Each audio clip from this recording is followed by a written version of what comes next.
El magnetismo es uno de los pilares que sostiene la compleja estructura de la ciencia y la tecnología modernas.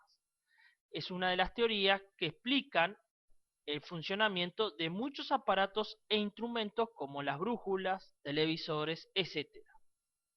La curiosidad y los estudios sobre el magnetismo comenzó en la antigüedad con el estudio de las propiedades de ciertas piedras llamadas magnetita, que atraen al hierro. La magnetita es un imán natural. Los imanes atraen ciertos materiales, por ejemplo, piezas de hierro. Un imán tiene regiones denominadas polos magnéticos. Hay dos tipos de polos magnéticos, denominados polo norte magnético y polo sur magnético. Si el imán es una barra con los polos en los extremos, como se muestra en pantalla, al partirla por la mitad, para intentar separar el polo norte del polo sur, se obtienen dos imanes de menor longitud, cada uno con sus polos norte y sur en los extremos. Podemos repetir y volver a cortar cada uno de los trozos por la mitad y obtendremos el mismo resultado anterior.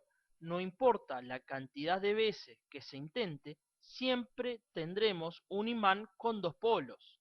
Se han llevado muchas investigaciones hasta el momento para encontrar el denominado monopolo, un imán con un solo polo, pero no se ha podido lograr. Los polos de los imanes son responsables de la atracción o repulsión magnética, al igual que sucede con las cargas eléctricas, que son responsables de la atracción y repulsión eléctrica. Polos iguales se repelen, mientras que diferentes polos se atraen. La presencia de un imán cambia las propiedades del medio que lo rodea, es decir, un imán genera a su alrededor un campo magnético, y éste actúa sobre otros imanes. El campo magnético se representa con la letra B mayúscula, y la unidad en el Sistema Internacional de Unidades es el Tesla, justamente en honor a Tesla. Si se quiere conocer la dirección y sentido del campo magnético en un punto del espacio, se puede utilizar una brújula, ya que una brújula es una aguja imantada que se orienta en la dirección del campo magnético y el sentido está indicado por el polo norte de la brújula. Por ejemplo, si queremos saber la dirección y sentido en el punto A generado por el imán que se muestra en pantalla, debemos colocar allí una brújula. En este caso, la brújula se orienta de forma horizontal y el polo norte apunta hacia la izquierda. Por lo tanto, el campo magnético en el punto A es horizontal y hacia la izquierda. Utilizando una brújula podríamos saber cómo es la dirección y sentido del campo magnético generado por un imán en varios puntos alrededor de este. Si quisiéramos estudiar el campo magnético en una región del espacio generado por un imán, sería poco conveniente representar un vector en cada punto de la zona a estudiar. Por tal motivo, utilizaremos líneas de campo. Como podemos observar en la pantalla, estas líneas de campo magnético tienen las siguientes características. 1. El vector campo magnético es tangente a las líneas en cada lugar del espacio. 2. No se corta. 3. La densidad de línea es proporcional al módulo del campo magnético, es decir, están más juntas donde el campo es más intenso. Y 4. Las líneas de campo magnético son cerradas, van de polo norte a polo sur por fuera del imán y de sur a norte por dentro.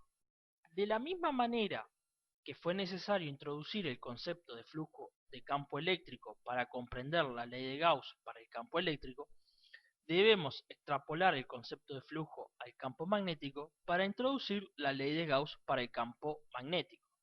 El flujo de campo magnético se puede definir como la cantidad de líneas de campo magnético que atraviesa una superficie.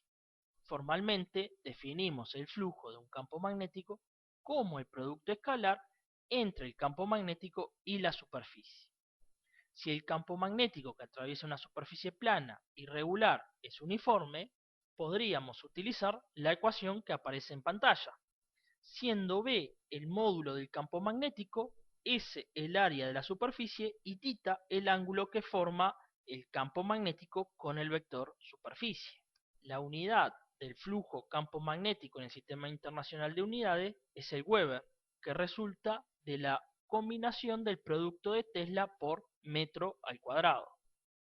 Antes de enunciar la ley de Gauss para el campo magnético, volvamos a la ley de Gauss para el campo eléctrico.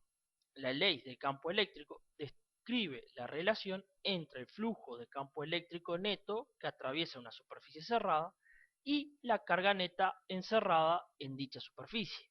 Parece lógico suponer una ley análoga para el campo magnético, donde el flujo de campo magnético neto a través de una superficie cerrada dependa del valor de los polos magnéticos encerrados por la superficie. Pero, como ya lo hemos visto en este video, no importa la cantidad de veces que partamos un imán, nunca vamos a obtener un polo magnético aislado. La no existencia del monopolo magnético implica que las líneas de campo magnético son cerradas. Entonces, si consideramos una superficie cerrada cualquiera, entran la misma cantidad de líneas de campo magnético que las que salen. Por lo tanto, podemos decir que el flujo de campo magnético que atraviesa una superficie cerrada es igual a cero, siendo esta la ley de Gauss para el campo magnético, la segunda ecuación de Maxwell. Esta ley es una de las ecuaciones fundamentales del electromagnetismo.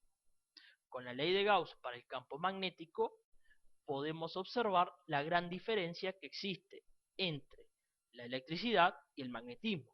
Es que en la electricidad podemos encontrar cargas eléctricas aisladas, positivas y negativas, mientras que en el magnetismo no podemos encontrar monopolos magnéticos aislados. Hemos llegado al final del video, esperando que se haya entendido una de las ecuaciones fundamentales del electromagnetismo. Hasta la próxima.